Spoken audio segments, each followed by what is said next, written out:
Hey everybody, welcome to Cali Girl Blog Talk. I'm Callie. Thank you for joining me. And today I'll be reviewing Love and Marriage in Huntsville, Season 5, Episode 11, Destined for Better. All right, you guys, so we start off the episode at Stormy's commercial shoot for her Canvas Beauty hair product line.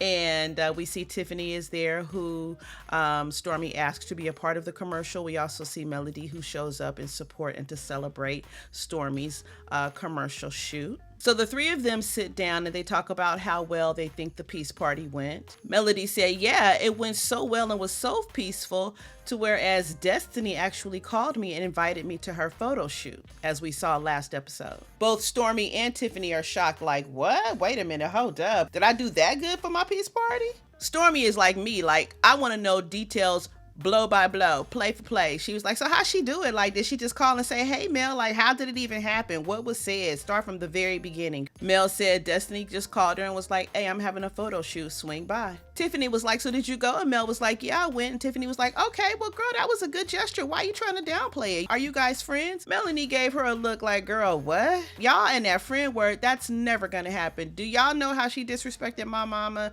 at the beauty supply at the Madani relaunch? How she yelled out to my mama? That is dead in the water, child. Ain't never coming back. No resuscitation here. In reply to Tiffany's inquiry talking about, are you guys friends? Melody gave her the look like, girl, please, and then says, so yeah, I stopped by. Tiffany turns her head and rolls her eyes to the top of her head. That's why I don't like Tiffany. That's not why I don't like Tiffany, but that's just another reason in addition to the reasons why I don't like Tiffany. Again, I don't know her personally, but the character that she displays on this show when they're filming, I don't like. She is either playing both sides of the fence or she's playing both sides of the fence. Melody says, so yeah, I went by for a little bit. I didn't know what to expect because she didn't tell me why she wanted me to come, but I still showed up.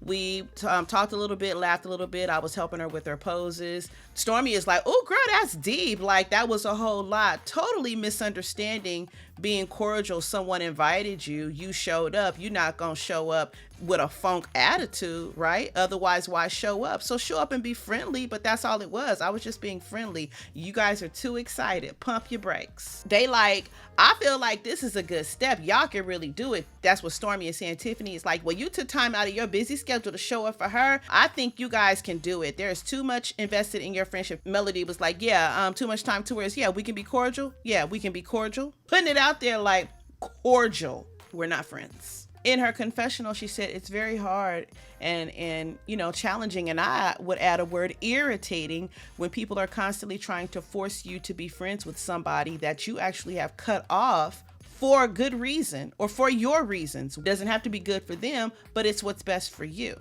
Switching the subject, Mel says, she's been doing her best and working really hard to create a sense of normalcy for her children, continuing to take them on vacations and everything. That being said, she planned a trip to Destined. At this time, she not only invited her mom to go with her and the children, she invited Martel and his mom.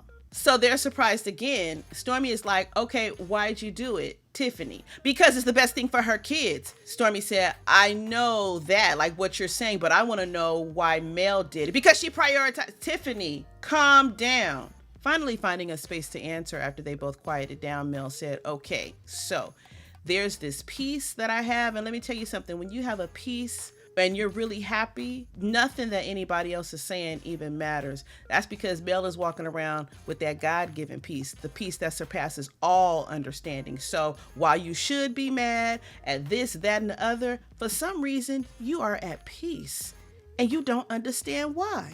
It surpasses all understanding. Therefore, she can invite her ex-husband and his mama. She said, it's been 2 years now. It's time to exhibit the growth. Right? And she said, and to be honest, she's also seen some growth in him, like all of the petty stuff that he used to do, because she said, he probably was just hurt, and angry.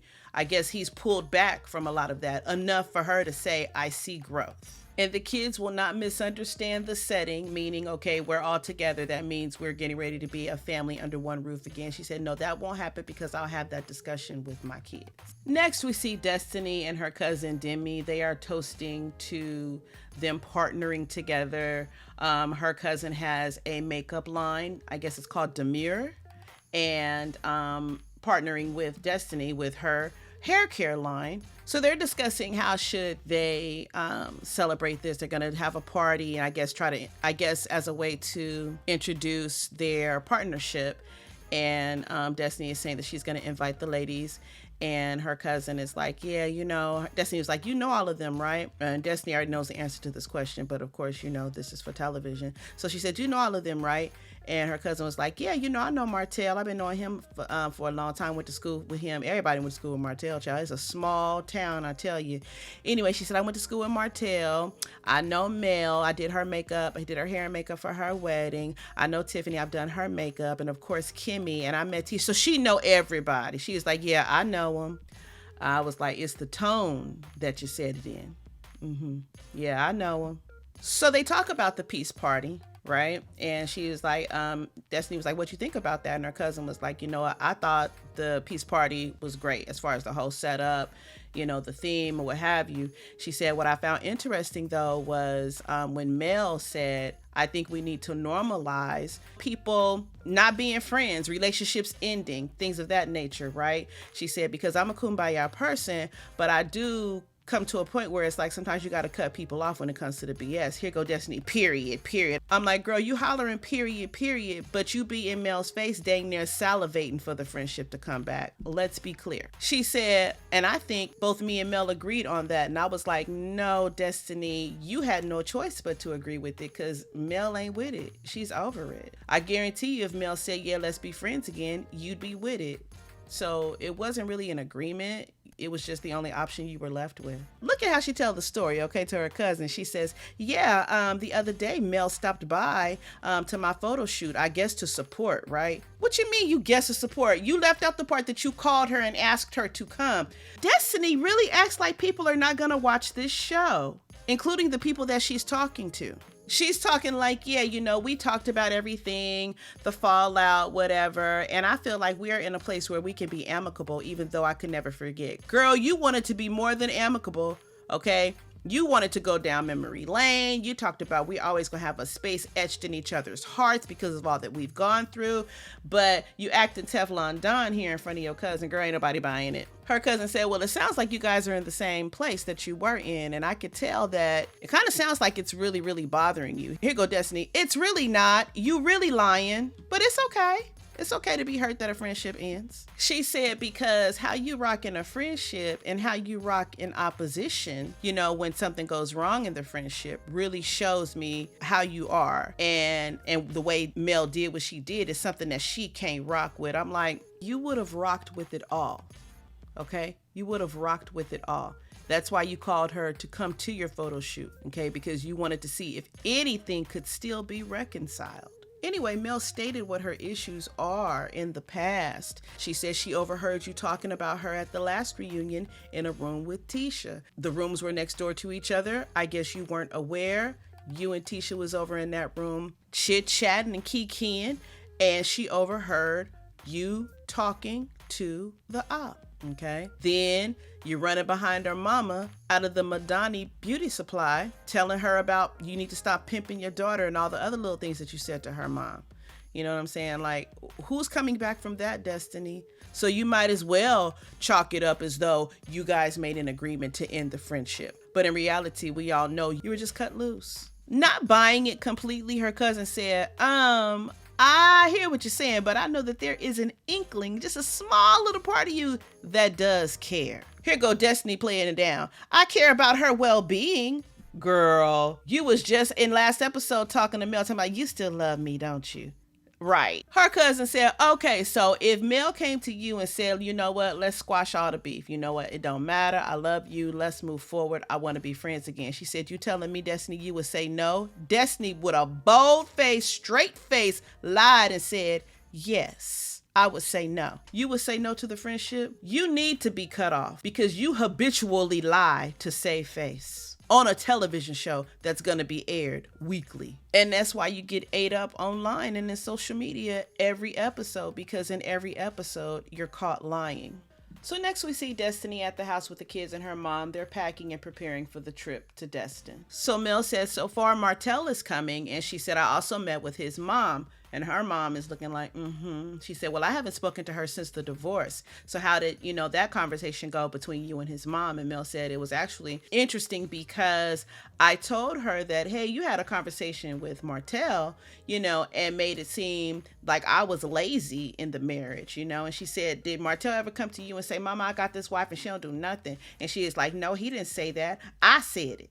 I said it because he had to spoil. You was spoiled. Mel says she thinks that they both just said their piece. They said what they had to say, and that was that. And her mother was like, yeah, and that itself made me feel some type of way. So maybe she and I could have a conversation to sort of clear the air, because we all used to take trips together and enjoy them. And her mom shared that she is amazed. She's glad that they've been able to make this progress. Next, we see Martel at his house, and he's packing, and his mom said, you excited? Are you nervous? He's like, yeah, I'm a little bit nervous, but he's also excited. She said, well, it's all about the kids. He said, yeah, that's true. It's all about the kids, but it's also about me and Mel, because over the past 2 years, we've been through a lot as well, and we're in a better place. He said he's also nervous and have been thinking about the last conversation that he had with the guys in regards to this trip, not wanting to give the children false hope because they're all taking a family trip together. He asked his mom, like, what does she think about that? And she said, just talk to your children. They're your kids. Do what you need to do, but just talk to them. Make sure you guys are on the same page. Talking to her mother, Mel says she doesn't plan on having any serious conversations with Martel because although she's in a good place and they're in a good place, she knows that just like that snap of a finger, all of that healing and growth can disappear and make them go backwards. So she doesn't want to risk that on this trip. Keep it light. Sensing that Martel still has an inkling of hope, although he doesn't want to confuse the kids, he said in his confessional, he does hope that the kids are hopeful because in reality, you never know what God will do. You'll never know if we do end up getting back together. And I'm like, it sounds like you're the one we need to worry about who is going to be confused and who's not going to be confused on this trip. Because it sounds like you might be the one caught up in your emotion. You really deep down still hold that love for your family being one again. But because it's not, you're doing what you need to do in the meantime, and that's moving on. But if she said yes, you would be down, just like Destiny. Next, we see Kimmy and Maurice. They're in the car. They're leaving her first chemo appointment, and she has a total of 16 procedures that she has to go through, which will then be followed by a surgery, then radiation, and ending in celebration. She told Maurice that she's doing the best she can not to look at it insanely negative because there has to be some rays of reason in all of this. She said they ran tests to confirm that the cancer is not in any other place within her body, and thanking the Lord that it's not. She also did a genetic test for breast cancer. She said so.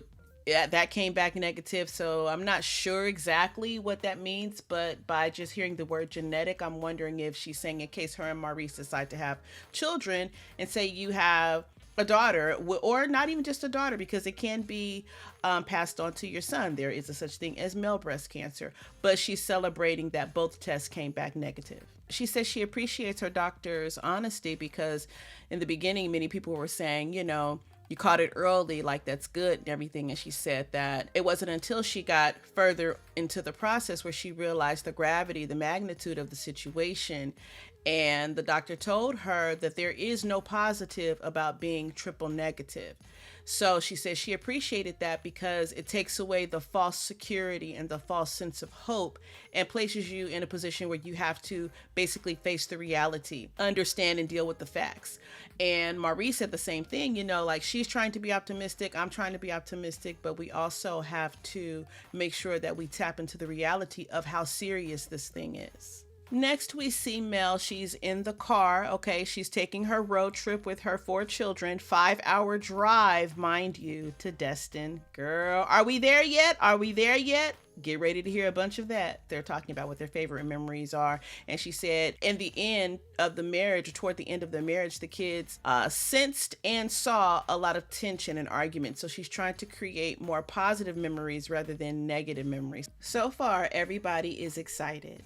Back over with Kimmy and Maurice, they arrive home, and some members of her family are there waiting for her to get there, her son and other family members. And it just so happens that her family is not there just because of this situation. It was planned for them to be there on vacation during this time, and it just so happened to be while she's going through this tumultuous time in her life. Wow. Man, when God knows you need family around, he will place them where they need to be. I'm watching as I'm recording, and in her confessional, she said, the timing of it all is crazy because she asked them to move down there so she can take care of them, meaning her parents. And it turns out because they're there at this time, they are actually going to be taking care of her. She's going over what the next 20 weeks will look like as far as the procedures she has to have. She said the type of cancer that she has, only 6 to 8% of people get it. And unfortunately, it impacts African Americans even more. They're going to work out a schedule as far as rotating who will sit with her during her treatments, so that not any one person is overwhelmed. Maurice, her son, or any other of the family members are going to share that time. In her confessional, she said her son is pretty reserved with his emotions, but she prays for him because on the first day he was visibly broken when they told him. She said she also prays for Maurice because he's a fixer and he can't fix this. So imagine the turmoil of somebody being a fixer and can usually come through and fix things, not able to do it. You literally have to turn everything over to God because there's nothing that you can do except show up and pray.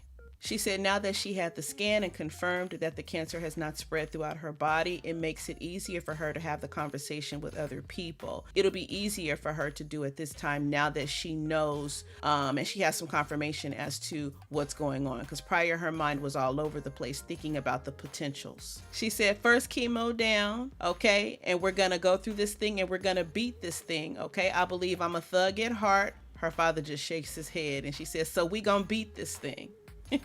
That's right, Kimmy. Thug it out, girl. So next we see Mel and the kids. They arrive at the house. Looks like they're there first. It's a cute little setup. They got Pac-Man, a little arcade game there, So the kids are loving the house and their rooms and everything like that. It's full of light and it's bright. I love light, so it just does something to the mood. Next, we see Martel and his mama pull up. As usual, the kids are very happy to see their dad and their grandma. Seeing all of them hugging, laughing, even Martel and Mel, they shared a side hug, you know what I'm saying? It looked nice. The visuals, the optics, it looks nice. So she's showing them around, showing them the view, and their view is of the beach. Very nice. So the food gets there because the chef is not due to arrive until the following day. So she ordered pizza and chicken wings. There were no lemon pepper wings, and all of the pizzas that she ordered are wrong. She even ordered the kind of pizza that he likes, specifically pepperoni and sausage, and they got that wrong. Instead of pepperoni and sausage pizza, they gave her a pepperoni pizza